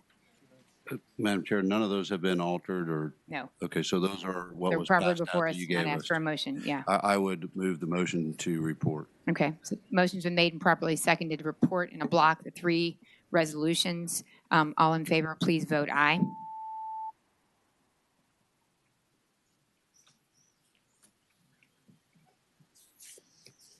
That's 14-0. Okay, great, thank you. And I just want to, as a point of clarification, it seems a little awkward, but there were in vetting all of these appointments on the resolution, there were 2 people who were listed on there who are deceased. It is not often that we have a resolution with an appointment to someone who is no longer living. However, it is appropriate that they remain on there because they did serve, even though they served for a short time. You're aware Madam of that. Chair, I asked the same question Right. of the administration. Right, okay. You asked the same question to the administration, as did I and a number of others on the committee, but just because there were some folks who asked and said, should this be raised? They wanted me to make sure I addressed it in the committee, and the answer is so that the record is complete and they were actually confirmed properly and passed through the body the way they are supposed to be passed through. Those 2 remain on the resolution. So I wanted to make that point. Okay. So now moving on, we have 2 substitutes before us. You want to take up, Meg, you want to, they distributed everybody's seat? Yes, Madam Chair, everyone should have a copy of the substitute for SJR 294 and 295. SJR 295. Okay. Or you can abstain, whatever you want to do. Okay, so let's take them in order. The first one is Senate Joint Resolution 294. The motion would be to adopt the substitute, and there's a second. Okay, so all in favor of adopting the substitute, please say aye. Opposed? No. Okay, so do we need to record the noes? Raise your hand for the no. 1, Well, 2. Janet Howe, too, who's going to vote no. Okay, so 3 noes. Okay, I thank you. understand on 294 on the difference on the substitute is the only thing you've done is you've taken it off lines 14 through 16.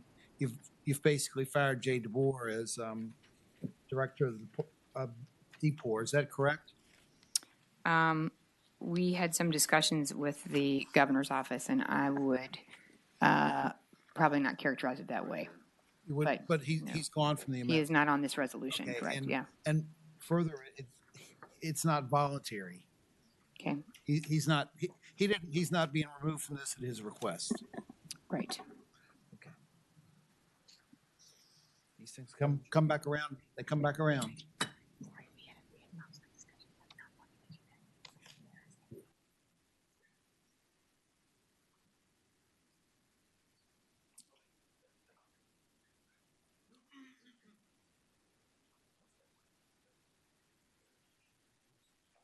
Voting. The only other thing I would, on this resolution 294, there, Senator Howe is appointed as a member of some board. I think the board of state, was it Southern Regional Education Board, and I'm going to vote her for the resolution. But abstain her on that line? On those lines, yes. Okay. Okay. So we have the substitute properly before us. It was adopted. We had a majority. What we have now is a call for a vote on Senate Joint Resolution 294. And in this case, Senator Deeds would be voting on behalf of Senator Howell, and she'd be voting for it when we take that vote, but abstaining with respect to the lines that have her name on them. Okay. Yes, Senator Eben. I just merely wanted to thank Commissioner DeBoer for more than 30 years of service, not just as the head of DPOR, but as the agency head for Department of Aging, as well as a member of the General Assembly for, almost 20 years there, I think. So with that, I just wanted to thank him. I'll be supporting the resolution. I encourage everyone else to do that for the remaining appointees. Thank you, Senator Eben. Okay, so the resolution is before us. There's a motion to report Senate Joint Resolution 294. All in favor, please vote aye.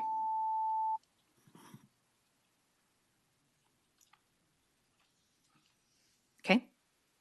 That's That resolution is 14-0. reported unanimously. And then finally, the last resolution before us today, Senate Joint Resolution 295.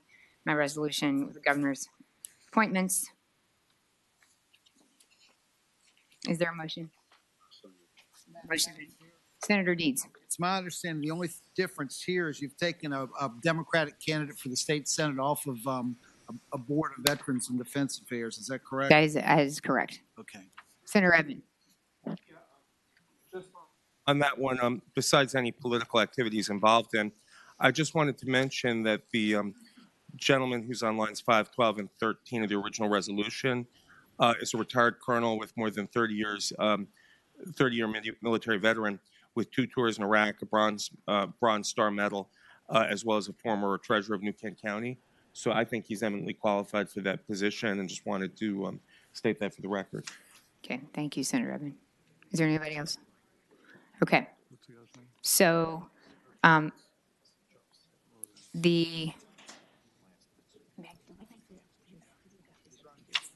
so I need a motion to adopt the substitute.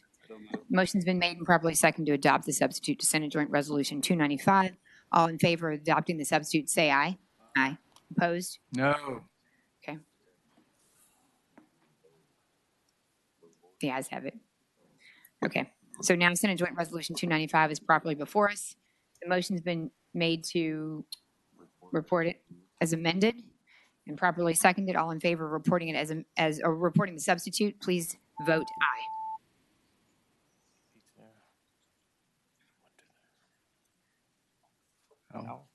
Who votes L? That's 14-0. Okay. Thank you, members of the committee. That is the last piece. Oh, Senator Peake is now here. That was about to be the last thing before us, but it's not. Senator Peake?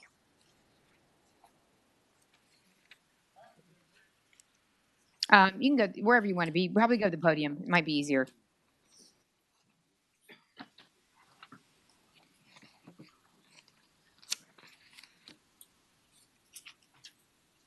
Okay, which one am I here on? 1038, okay.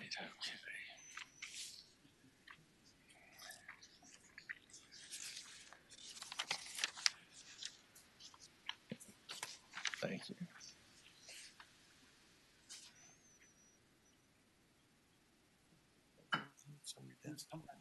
Okay. Madam Chairman? Senator Peake, sorry. Yes, ma'am. Let's have a little sidebar up here. I apologize. I understand. Senate Bill 1038, I've brought this. I think this is my 3rd year bringing this. It's a Social Security verification.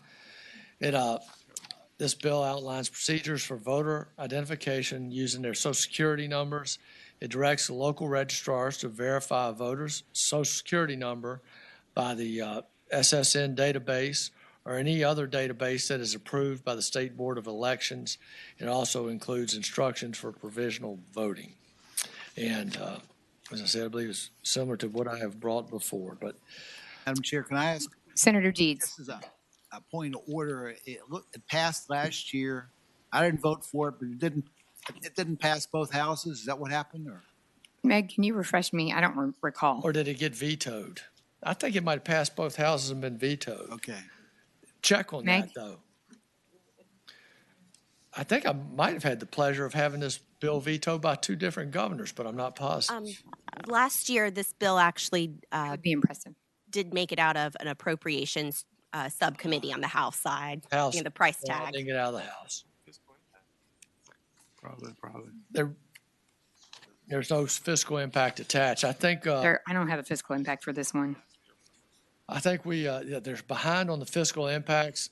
I believe they gave it an astronomically high fiscal impact statement last year, which was out of touch with reality. They actually have a database, and we directed it. The DMV has access to the Social Security database, and we were trying to hook into it that way. So I think they said that they were going to have to change the software or something in order to connect up to the Social Security database. I would just say this is a piece of common sense legislation.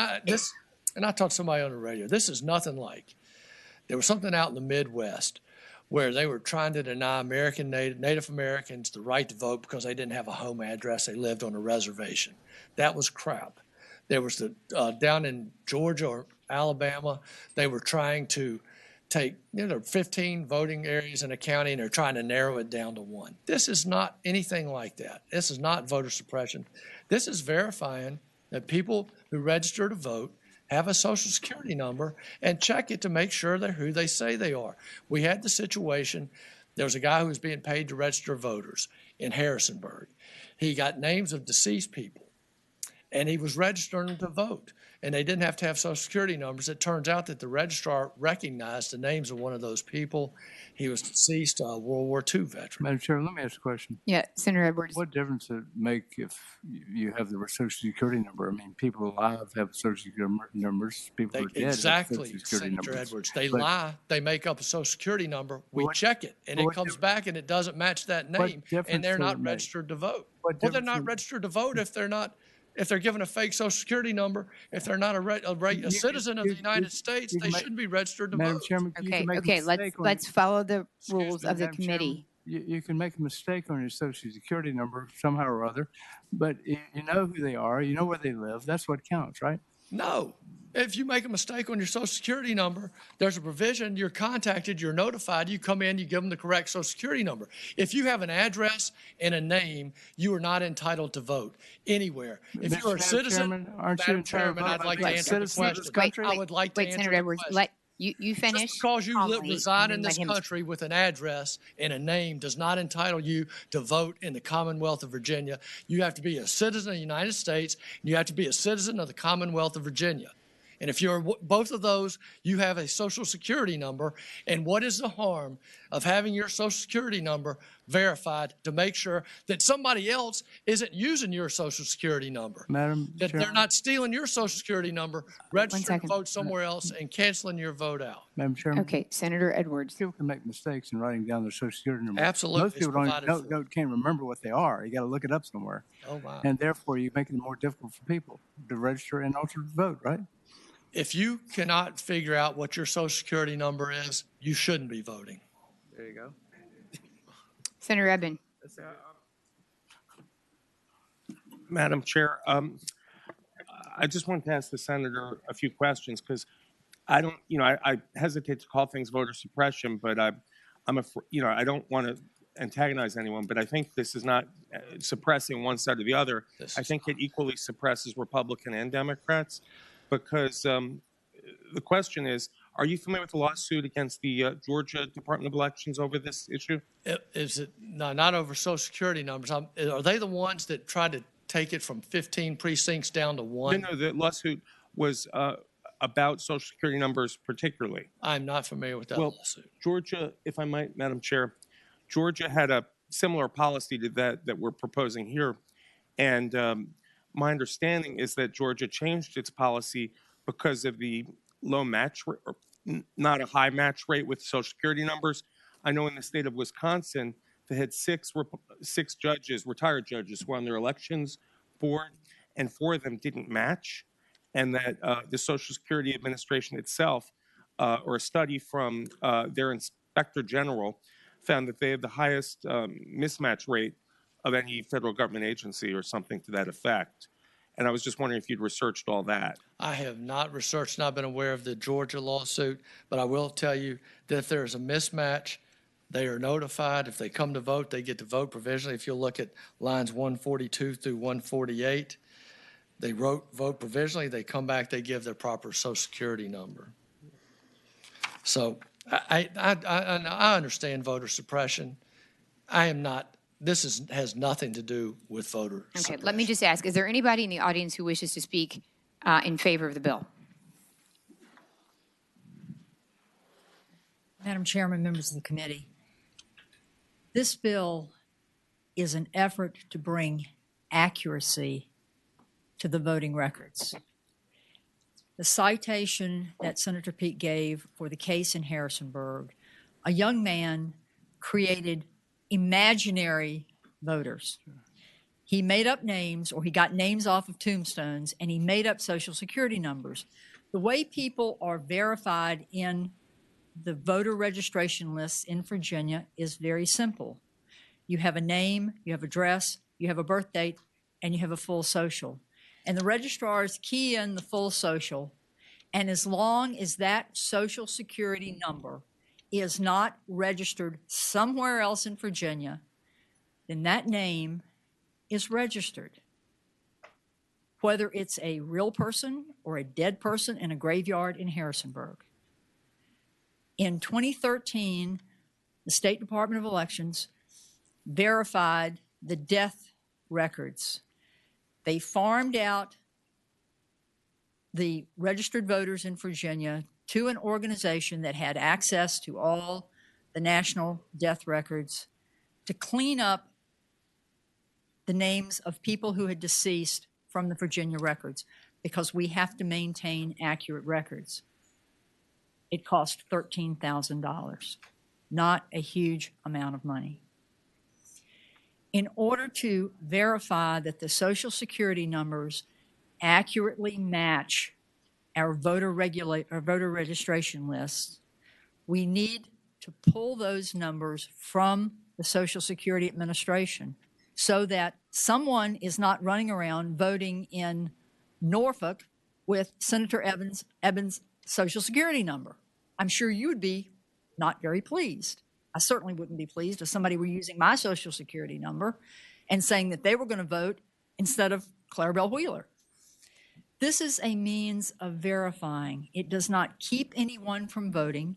If, as you say, someone has a slip of the pencil and they write down the wrong number, they transpose the last 2 or 3 numbers, and they get verified and they say, nope, wrong number. The registrar notifies them that the number is wrong on their voter registration. Please come in and fix it, or do it online and fix it and give us the real number.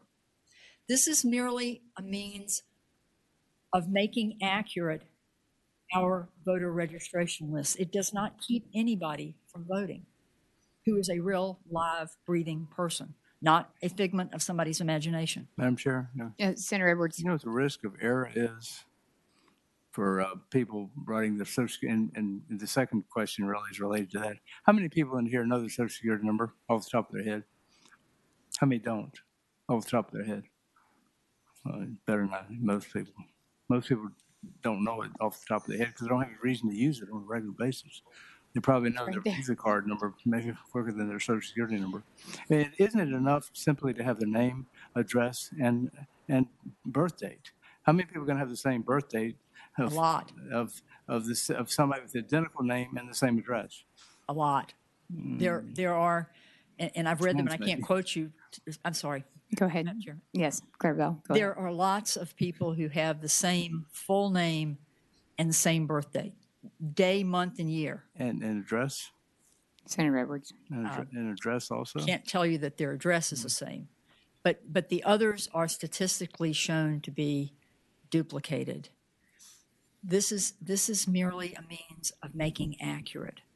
It is in no way taking anybody off the list. Senator Evans. Simply come in. It's Go ahead. easy to make a slip and write down the wrong number. It happens all the time. And if that happens, we want our numbers to be accurate so that if the registrar in Albemarle County is trying to register somebody and they key in the Social Security number and it says, nope, that person's already registered in Chesapeake. Well, you can't have 2 people with the same Social Security number. So you investigate both of those people, meaning you call them up or send them a letter, and you make their numbers correct. So they both can vote and they're both legal to vote. Madam Chair. Senator Edwards. The reason why we don't require people to put their full Social Security number, usually the last 4 digits, and that's because it's often used by somebody else, called identity theft. It happens a lot. When we register to vote, we do use our full social. I know, but then somebody else could also have your Social Security number because it's being used in a different way.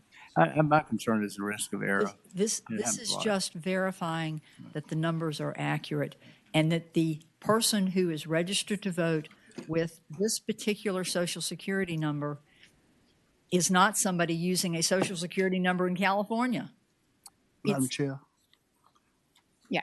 Yes, Senator. Ask the senator a question, please. Yes, sir, Senator So Sproul. yes, sir. So if I would go to go and vote, and I don't know my social security number, but I could pull out my driver's license and verify my address, and pull out my driver's license. But I can't remember my social security number. But if I pull out my driver's license and my address, would that be sufficient? Senator Sproul, this has nothing to do with your right to vote. So once you are No, registered to vote. No, I'm not talking about that. It's registering to vote. So once you register to vote, you give that information and you have to provide your social security number when you register. And so this authorizes the registrar to check that social security number. And then most importantly in this bill, under B, I'm sorry. Chill out, something now. Yeah. I'm all keyed up, Senator Sproul. You I'm can't sorry. talk fast, not can you understand what I say? So no, You my said if you question- go to vote. I'm trying to understand that I'm agreeing with what you're saying. Okay, so I'm not knocking that part, but I'm saying, so let's say November. Let's use an example. So you're talking about this November. I'm already registered to vote. So you're saying in this wait a minute. You don't need your social security number if you're registered. Okay, now so we're talking about a new person, right? If you're registering to vote, yes, sir. If you're registered to vote, you're okay already. If you're if you're registered to vote now, you're okay. This would go forward when people register to vote in the future. A new person. A new person, they give their social security numbers already. This would just allow the registrar to check that social security number that is provided when you sign up to register to see if it matches your name. If I may, I think I understand Senator Sproul's question, which is there a new threshold suddenly so that when you go to cast your vote now, is there a new something that you have to provide? Do you have to provide your social security number or your card? And the answer is no. All this is an authorization to run that match. So to answer his question, just to be clear. Yes, if this were to pass, it would not affect anybody who is currently registered to vote, and you do not have to provide your social security number when you vote. Thank you, brother. Yes, and if I may, to more to his point, I think the other thing he was asking is there any new requirement? And the answer is no, because when you go to register, you're already required to provide your social security number. So to his concern, is there any new, more difficult threshold? And the answer is no. You're just simply as a process of verification. The whole point of identity theft was raised a moment ago. That is a real issue. So if there were a case of identity theft and they ran a match, they would be able to say that's really interesting because Senator Sproul's social security number is being used here as it is in another place. So it's not a new requirement. Just to Thank you, because Madam Chairman, we were talking around each other. I think. Clear what I could Okay. not make Is there anybody else in the audience who wishes to speak on this bill? Are there any? Oh, yes, ma'am. Yes, in opposition. I asked for the support. Now I'm asking, is there anybody who's opposed? And I want to try to move this along. Thank you. Yes, Madam Chairman, Senators, Carol Nago of the League of Women Voters, and we do have some real concerns on this. One of those is that oftentimes there are minor errors in what people submit on their registration form, and then if they have, the election office has to send it off to the Social Security and get numbers back and to correct it, and then they have to resubmit it again. It's going to be a delay, and it doesn't prevent having to do this really, really close to an election day. And it involves mailing and could cause that delay. The other is that those notices take time. And also, if there are an additional huge lot of provisional ballots or provisionally vote, they're only provisionally registered and they can vote that way but have to take a provisional ballot. That's a huge burden on our local election. Let me just raise this question. I don't, in your mind, how does this impact the ability for them on the back end to run a check and match Social Security numbers to determine if there's a fraud? That should not in any way affect the process on Election Day or the process of provisional ballots being cast or counting of provisional ballots. Is that right? Well, I mean, if they're that's what I. right. If you've got more people coming disagree? in who are provisionally registered, and then they allow them to vote, they have to use a provisional ballot. So it's definitely an added load on Election Day. Okay. Thank you. I think I got it. So that's okay. Thank you. a concern for definitely for local offices and for those voters who have to do more to process to vote. Okay. Good afternoon. Welcome. Hi, good afternoon, Madam Chairman, members of the committee. My name is Michelle Cantor-Cohen, and I'm here from the Fair Election Center. Thank you for the opportunity to speak on this bill. I wanted to speak to what makes the matching process so burdensome and unpredictable for voters. Administrative errors like typos and other errors can be introduced at any point in the registration process or in the development of a government database, and those administrative errors should not control a person's right to vote. A match with a database is not a substantive qualification to vote under the Constitution of Virginia.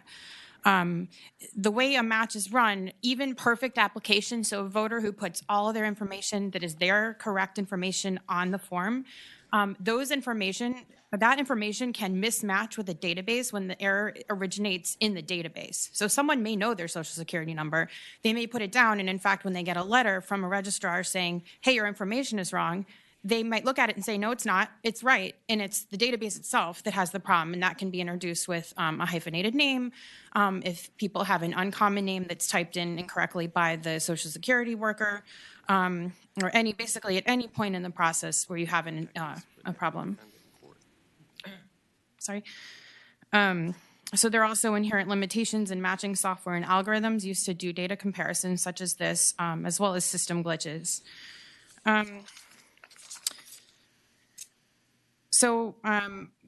Other examples are two-word last names, special characters, and things like that that can result in a match.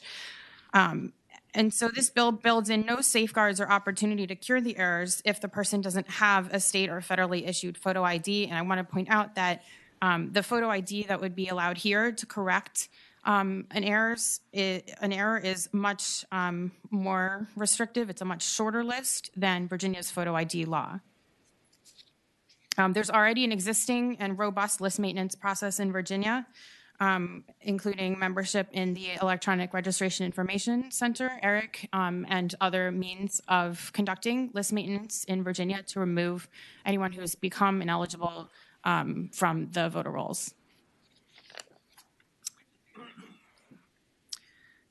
So I think that is all I have, unless there are questions. Sorry, we were just conferring on a comment up here.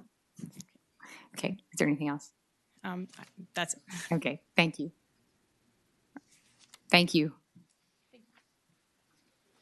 Madam Good Chair, afternoon. Good afternoon. Chris Piper, Commissioner of the Department of Elections, and as we have in the past, the department opposes this bill. Thank you. Senator Chafin, you have a comment? Yes. So I have sat here and we've listened to all the reasons why people shouldn't use their social security numbers, but I know that none of these people could get a credit card. None of these people could get telephone service. They couldn't get electric service. They couldn't get a passport. They couldn't have cable company service. They couldn't apply for college. Couldn't go to college. Couldn't go to grade school. Couldn't go to elementary school. Couldn't borrow money. Couldn't buy a house. I don't know. The list just goes on. It's endless. How many things that you can't do if you don't use your social security numbers. So it's universally recognized by the federal and the state government and all private businesses. And yet we debate this back and forth, and it's a political football, and the obvious reasons and implications are there. So, I'm going to say that the sanctity of the voter registration is just as important as a person's credit score. It's just as important as all the walks in life that they want to take and that they have to use their social security number in order to take them. So for that reason, I'm moving the report. Okay, so so I'm just going to make a quick comment, and I really apologize. While you were saying all your smart things about databases, we were just realizing that a fiscal impact had popped up. Did it come up? Right. So because of that fiscal impact, the motion, which was just made, which was to report, is going to be to report and re-refer to finance. I understand. And Madam Chair, if I could just Yes, say one absolutely. thing, and Senator Sproul and Senator Evan, just B in this statute, if the information does not match, they are still provisionally registered. So even if it comes back, they are provisionally registered and could provisionally vote. They're notified. Let me assure you, this is not a voter suppression bill. Thank you. Okay, thank you. All right, so the motion's been made and properly seconded to report the bill and re-refer it to finance. All in favor, please vote aye. I don't want it to go to finance.